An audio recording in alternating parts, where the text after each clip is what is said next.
Sedition कानून के तहत मुल्क में 5 सालों के दौरान 399 मामला दर्ज। जम्मू कश्मीर में 25 अफराद सेडिशन के तहत गिरफ्तार।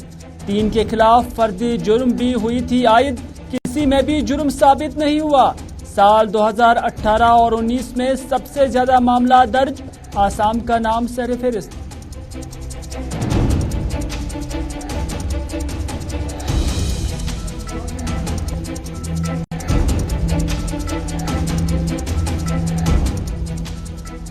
वक्फ बोर्ड की प्रॉपर्टी के किराए में वक्फ बोर्ड की चेयरपर्सन डॉक्टर दरक्षा इंद्राबी ने बढ़ाने का दिया इशारा। कहा 500 के किराया देने वालों को हजारों रुपए देने होंगे। सरकारी महकमों से भी वक्फ की प्रॉपर्टी का किराया लेना होगा। नजर नियाज पर चलने वाले वक्फ का ज्यादा पैसा तनख्वाहों पर खर्च होने का भी किया एतराफ।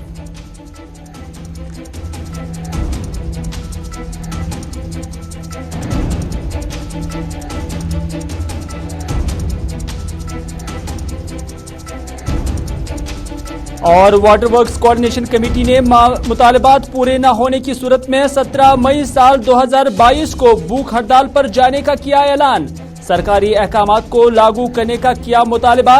कहा सरकार ने होशमंदी न दिखाई तो अगला प्रोग्राम भी होगा सख्त।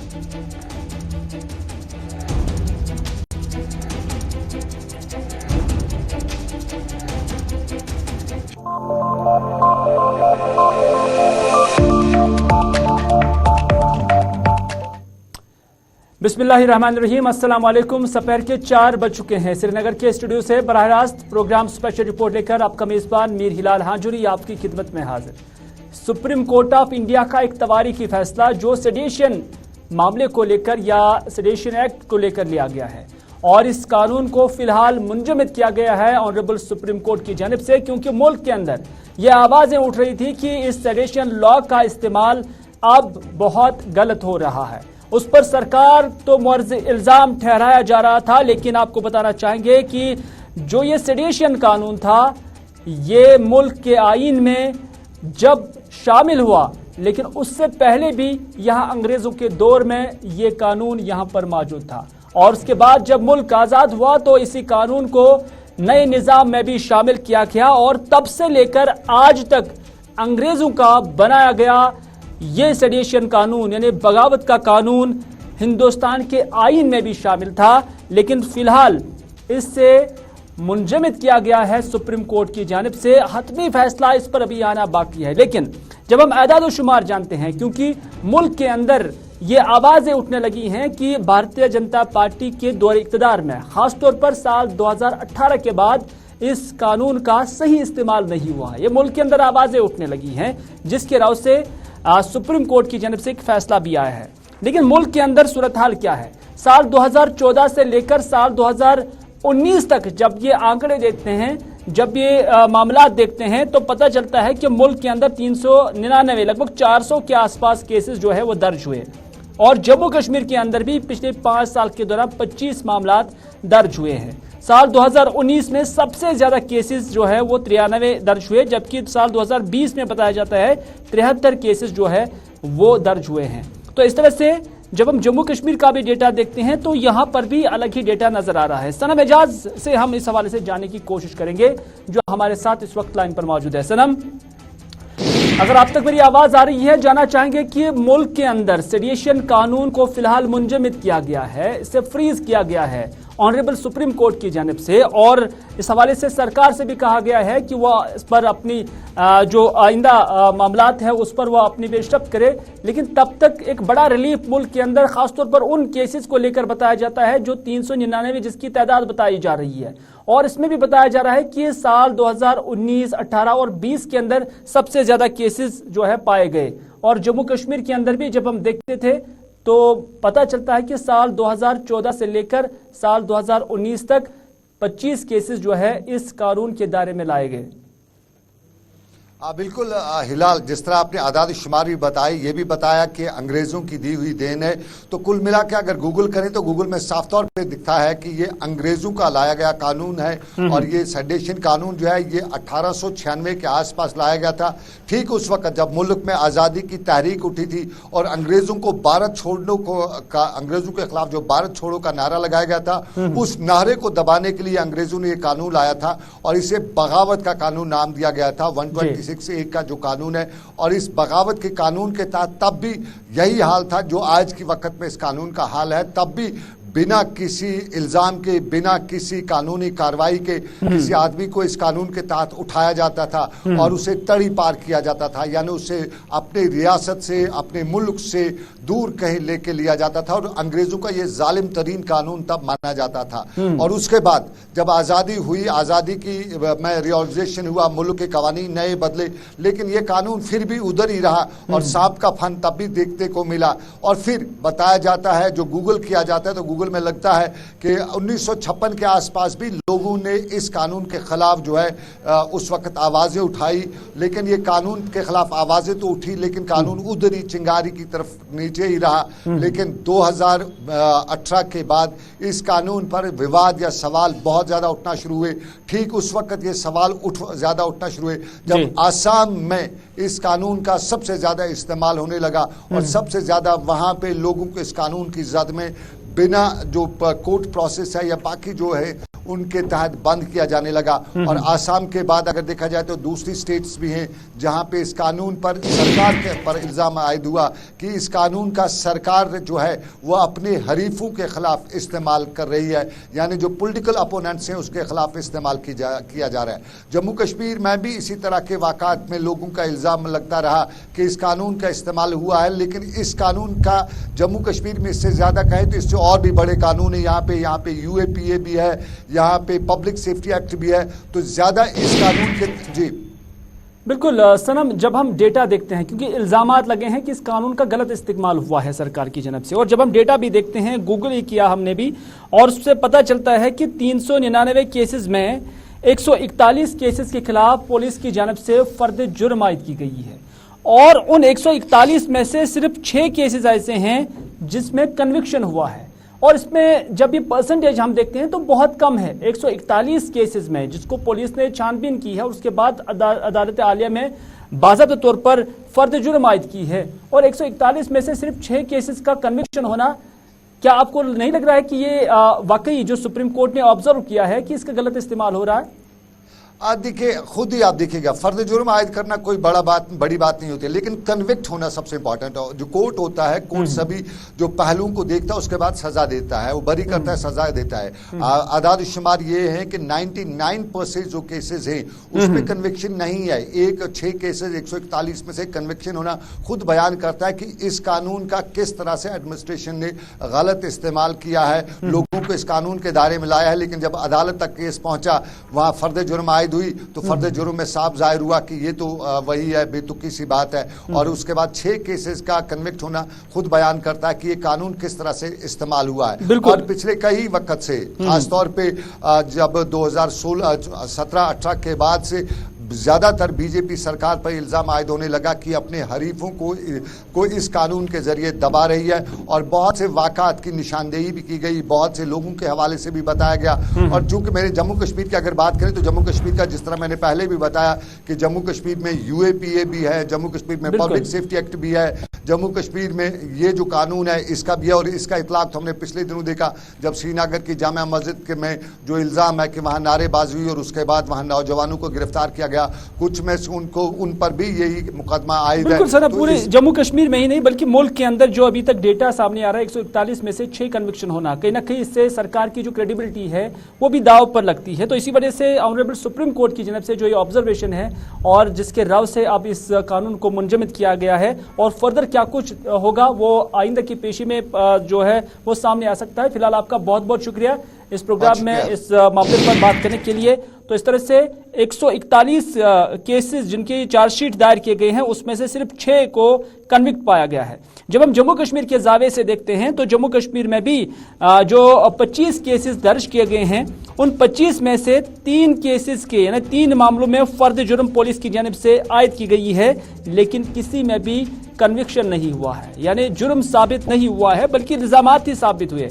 और इस तरह से असम के अंदर जब हम देखते हैं तो असम में अभी तक 24 में से 25 के खिलाफ फर्द जुर्म आयद किया गया था और किसी भी मामले में कन्विक्शन नहीं हुआ है, यानी यहां पर 100% जो चार्जशीट दायर किया गया था उससे अदालत ने मुस्तरद किया है और कोई कन्विक्शन नहीं हुआ है। तो इस तरह से जो ऑनरेबल सुप्रीम कोर्ट का ऑब्जर्वेशन है तो उसके इन्हीं अदाद व शुमार को देखते हुए उन्होंने भी इस पर फैसला लिया होगा। लेकिन पेंडेंसी जब हम देखते हैं, यानी जो मामला दर्ज किए गए हैं और अभी तक उनकी जो ट्रायल है वो खत्म नहीं हुई है, तो इस हवाले से 95% पेंडेंसी अभी भी है। सिर्फ 5% केसेस में जो है फैसला सुनाया गया है और उस फैसले में भी हम देखते हैं कि कन्विक्शन बहुत कम हुआ है।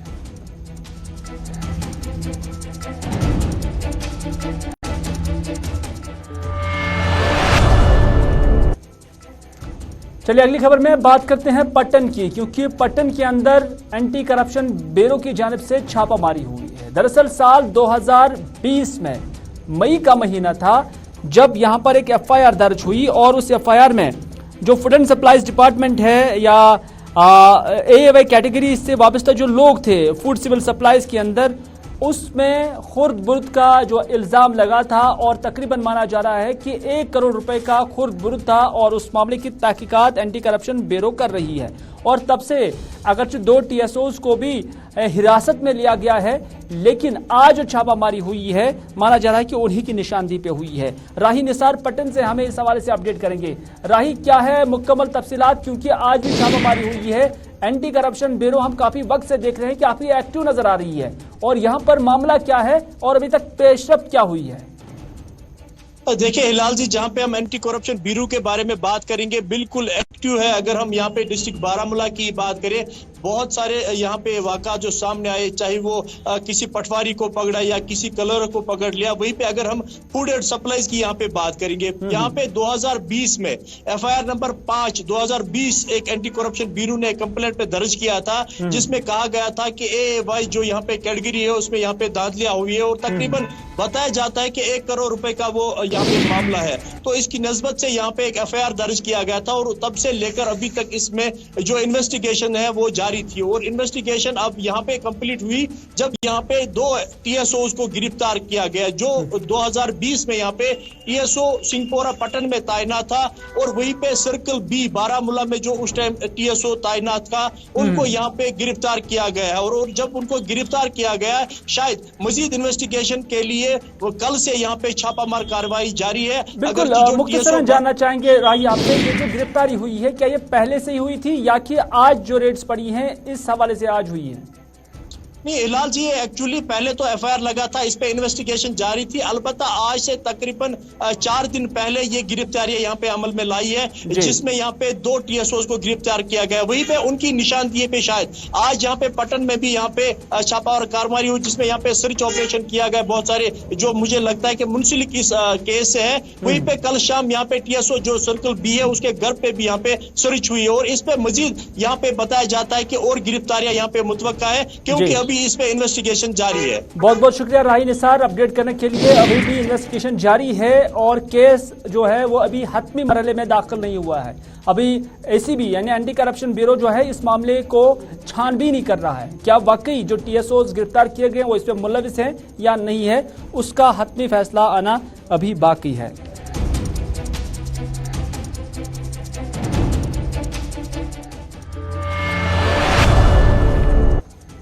अगली खबर में बात करते हैं जम्मू कश्मीर वक्फ बोर्ड की, क्योंकि वक्फ बोर्ड के साथ जम्मू कश्मीर के लोगों की आस्था जुड़ी हुई है, इस वजह से कि ये इदारा जो है नजर नियाज पर ही ज़्यादा चलता आया है। क्योंकि जितने भी यहाँ पर आस्थान हैं या जितने भी मसाजिद है जो वक्फ बोर्ड के साथ मुंसलिक है, जब वहाँ पर लोग डोनेशन करते हैं तो उस डोनेशन का इस्तेमाल कैसे होता है वो वक्फ बोर्ड के लोगों से ज़रूर जानना चाहिए। जब आज बात हुई है वक्फ बोर्ड की चेयरपर्सन डॉक्टर दरख्शां इंद्रावी के साथ, तो उन्होंने कहा कि जो ज़्यादातर डोनेशन पे ही चलता है ये इदारा और उसके साथ साथ इसकी मिल्कियत भी है और इसके अपने एसेट्स भी हैं जो किराए पे दिए गए हैं, और उनका मानना है कि वो किराया जो है वो 20 साल, 30 साल, 40 साल पहले तय किया गया है। उसमें वक्त के साथ साथ इजाफा नहीं हुआ है और इजाफा करने की जरूरत भी है। और उन्होंने यहां तक भी कहा कि जो 500 रुपए देता था उसको 50,000 देने होंगे। ये डॉक्टर दरख्शां इंद्राबी के जो ख्यालात थे। हालांकि उनके साथ हमारी बात भी हुई है तो उन्होंने बात में ये भी कहा कि आप ये नंबर मेंशन ना करें, लेकिन जब हमारे नुमाइंदे ने उनके साथ बात की तो उन्होंने उस वक्त जरूर ये मेंशन किया कि 500 का किराया देने वाले को 50,000 रुपए देना पड़ेगा जो वक्त की प्रॉपर्टी रेंट पे लिए हुए हैं। नंबर 1।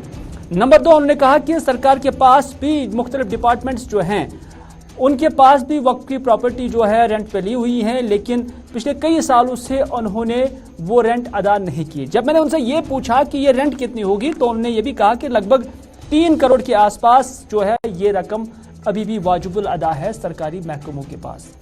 मैंने उनसे पूछा कि अभी तक कितना डोनेशन आया है और कितने जो रेवेन्यू रिसोर्स है वो कितना है, तो उन्होंने उस पर लबकुशाई नहीं की, लेकिन इतना जरूर कहा कि ज्यादातर डोनेशंस या ज्यादातर जो इनकम है वो यहां एम्प्लॉयज जो है वक्फ बोर्ड के अंदर उन पे ही खर्च होता है। और इस तरह से हमारे नुमाइंदे ने उनसे यह भी सवाल पूछा कि बाकी जितने भी बोर्ड्स हैं, चाहे सिख धर्म का से वाबस्ता बोर्ड है या हिंदू धर्म से वाबस्ता बोर्ड है, जब आफात समावी आती है या कोई क्रिटिकल सिचुएशन आती है तो उस वक्त वो डोनेट करते हैं, लोगों को लंगर का इस्तेमाल करते हैं, उनको खिलाते पिलाते हैं, तो वक्फ बोर्ड ऐसा काम क्यों नहीं करते हैं? तो उन्होंने कहा कि हमें ऐसा करने की जरूरत है, लेकिन अभी ऐसी अफरादी कुव्वत और उसके साथ साथ जो स्टैंडर्ड्स है और जो लवाजमात है वो अभी पूरे नहीं हो रहा है, जिसकी वजह से हम ये समझते हैं कि अब जो किराया है उसको भी बढ़ाना होगा। डॉक्टर दरख्शां इंद्राबी क्या कुछ कहती है, आज देखते हैं। हमारे पास अभी जो हमने संभाला तो वहाँ पे इतना कुछ है नहीं, बल्कि हमारे पास बहुत सारे ऐसे एसेट्स हैं जिनका किराया भी बहुत कम है, लोगों ने कब्जा करा है, और उसको भी हमें देखना है कि कोई वो लोग अभी भी चाहते हैं कि हम 500 पे ही अपनी जुबान बंद रखें, लेकिन ऐसा नहीं है। 500 का उनको 50,000 देना पड़ेगा और नए सिरे से जितना भी रिवाइवल होगा वो होगा ही होगा। जिनके पास हमारे बहुत सारे एसेट्स हैं, तभी तो वक्फ का पैसा जो है लोगों के पास बंद है। सरकार के पास भी हमारी काफ़ी रेंट बाकी है, उनके पास भी हमारी बिल्डिंग्स हैं जिनका रेंट बाकी है, वो भी उनको देना पड़ेगा। और जो हमारे प्राइवेट लोग हैं जिनके पास एसेट्स हैं उनको भी पैसा देना पड़ेगा। बुलडोज़र उसी प्रॉपर्टी पे चलेगी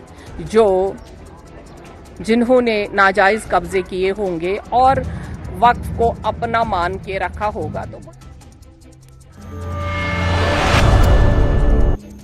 नाज़रीन, वाटर वर्क्स कोऑर्डिनेशन कमेटी ने 17 मई साल 2022 को भूख हड़ताल पर जाने का फैसला किया और बाज़ाब्ता तौर पर ऐलान भी किया, लेकिन शर्त ये रखी है कि जो सरकार ने फैसले लिए हैं साल 2021 में 15 फरवरी के दिन, उस ऑर्डर का हवाला देते हुए उन्होंने कहा कि अगर वो ऑर्डर्स मिनो अन नहीं अमलाए गए तो वो फिर 17 मई साल 2022 को श्रीनगर के अंदर 72 घंटे के लिए भूख हड़ताल पर जाएंगे।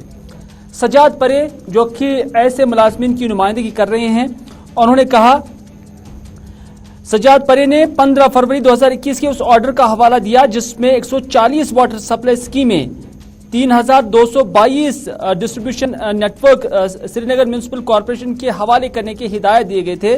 और उनका कहना था कि उस वक्त जो है डेपुटेशन की बुनियाद पर मुलाजमों को एसएमसी मुंतकिल किया गया था और उस हवाले से ऑर्डर जारी किया गया था, लेकिन सरकार ने फिर उस ऑर्डर को नहीं अमलाया है।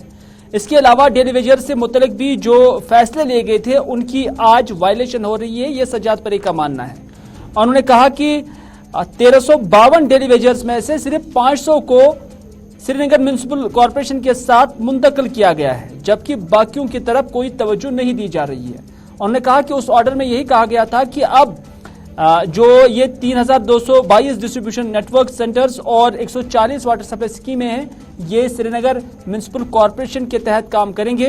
ताहम उन्होंने कहा कि इन मुलाजमीन में यानी 13,052 मुलाजमीन में से सिर्फ 500 को वहां ट्रांसफर किया गया है।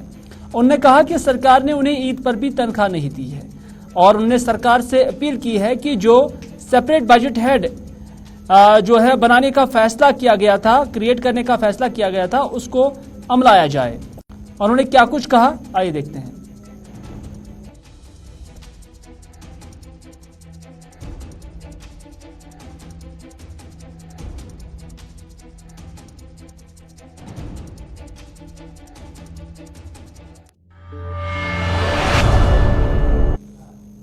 नजर इशारा मिल रहा है कि पंजाब के अंदर जो पंजाब के खजाना वजीर है हरपाल सिंह चीमा, वो मीडिया से गुफ्तगू कर रही हैं। वो क्या कुछ कह रहे हैं, आइए आपको पंजाब ले चलते हैं। ਪਾਵਰ ਸੈਕਟਰ ਨੂੰ ਸੁਧਾਰਨ ਦੀ ਗੱਲ ਹੋਈ ਆ, ਮੋਰ ਜਿਹੜਾ EMPLOYMENT ਜਨਰੇਸ਼ਨ ਦੀ ਗੱਲ ਹੋਈ ਆ ਕਿ EMPLOYMENT ਹੋਰ ਜਨਰੇਟ ਕਿਵੇਂ ਕੀਤਾ ਜਾਵੇ। ਸੋ ਮੇਰਾ ਕਹਿਣ ਦਾ ਭਾਵ ਆ ਜਿਹੜੀ ਐਕਸਰਸਾਈਜ਼ ਪੰਜਾਬ ਸਰਕਾਰ ਨੇ ਸ਼ੁਰੂ ਕੀਤੀ ਸੀਗੀ ਉਦੋਂ ਬਹੁਤ ਭਰਮਾ ਹੰਗਾਰਾ ਪਹਿਲੀ ਵਾਰ ਪੰਜਾਬ 'ਚ ਮਿਲਿਆ ਗਿਆ, ਕਿਉਂਕਿ ਇਤਿਹਾਸਕ ਤੌਰ ਤੇ ਇਤਿਹਾਸਕ ਕਦਮ ਸਰਦਾਰ ਭਗਵੰਤ ਸਿੰਘ ਮਾਨ ਜੀ ਨੇ ਚੁੱਕਿਆ ਸੀਗਾ ਔਰ ਉਸ ਕਦਮ ਨੂੰ ਪੰਜਾਬ ਦੇ ਲੋਕਾਂ ਨੇ ਬਹੁਤ ਸਲਾਹਿਆਗਾ। ਔਰ ਜਿੰਨੇ ਵੀ ਸੁਝਾਅ ਜਿਹੜੇ ਆਏ ਨੇ ਕਿ ਸਾਡੇ ਕੋਲੇ ਇਹਨਾਂ ਸਾਰੇ ਸੁਝਾਵਾਂ ਦੇ ਉੱਤੇ ਸਰਕਾਰ ਜਿਹੜੀ ਬੜੇ ਅੱਛੇ ਤਰੀਕੇ ਸਾਡੇ ਅਫਸਰ ਸਾਹਿਬਾਨ ਜਦੋਂ ਸਾਡੀ ਮੀਟਿੰਗ ਹੋ ਰਹੀਆਂ ਲਗਾਤਾਰ ਅਸੀਂ ਬੜੇ ਅੱਛੇ ਤਰੀਕੇ ਦੇ ਨਾਲ ਤੇ ਕੰਮ ਕਰਾਂਗੇ। ਪਹਿਲੀ ਵਾਰ ਪੰਜਾਬ ਵਿੱਚ ਜਦੋਂ ਬਜਟ ਪੇਸ਼ ਹੋਊਗਾ ਉਹ ਜਨਤਾ ਦਾ ਬਜਟ ਹੋਊਗਾ ਔਰ ਜਨਤਾ ਦੇ ਲਈ ਹੋਊਗਾ। ਹਾਂਜੀ ਇਹ ਜਦੋਂ ਵੀ ਕਦੇ ਪਹਿਲਾਂ ਉਹਦੇ ਚ ਲਗਾਤਾਰ ਬਿਲਕੁਲ ਆਏ ਨੇ, ਪਰ ਲੇਕਿਨ ਥੋੜੇ ਆਏ ਨੇਗੇ। ਉਹ ਸਾਰੇ ਸੁਝਾਅ ਹਰ ਇੱਕ ਖੇਤਰ ਚ ਆਏ ਨੇਗੇ।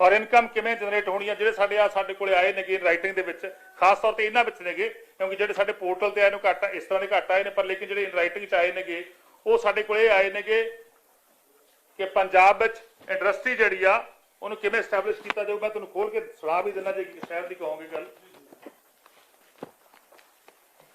ਸੰਗਰੂਰ, ਪਟਿਆਲਾ, ਰਾਜਪੁਰਾ, ਖੰਨਾ, ਧੂਰੀ, ਮਲੇਰਕੋਟਲਾ, ਬਰਨਾਲਾ, ਇਹਨਾਂ ਬਾਰੇ ਅਸੀਂ ਸੰਗਰੂਰ 'ਚ ਕੀਤਾ ਸੀਗਾ ਔਰ ਇਸ ਤੋਂ ਇਹਦੇ ਬੜੇ ਅੱਛੇ ਸੁਝਾਅ ਆਏ ਨੇਗੇ ਕਿ ਬੇਸਿਕ ਇੰਡਸਟਰੀ ਵਿੱਚ ਕਿਵੇਂ ਚੇਂਜ ਲੈ ਕੇ ਆਉਣੀ ਆ, ਖੇਤੀ ਆਧਾਰਿਤ ਸਨਅਤ ਕਿਵੇਂ ਲਾਉਣੀ ਆ, ਖੇਤੀ ਆਧਾਰਿਤ ਸਨਅਤ ਲਾ ਕੇ ਪੰਜਾਬ ਵਿੱਚ ਜਿਹੜੀ ਪਰ ਕੈਪੀਟਲ ਇਨਕਮ ਆ ਉਹ ਕਿਵੇਂ ਵਧਾਉਣੀ ਆ। ਸਾਰੇ ਸੁਝਾਅ ਰਾਈਟਿੰਗ ਬਹੁਤ ਸਾਰੇ ਲੋਕਾਂ ਨੇ ਦਿੱਤੇ ਨੇਗੇ।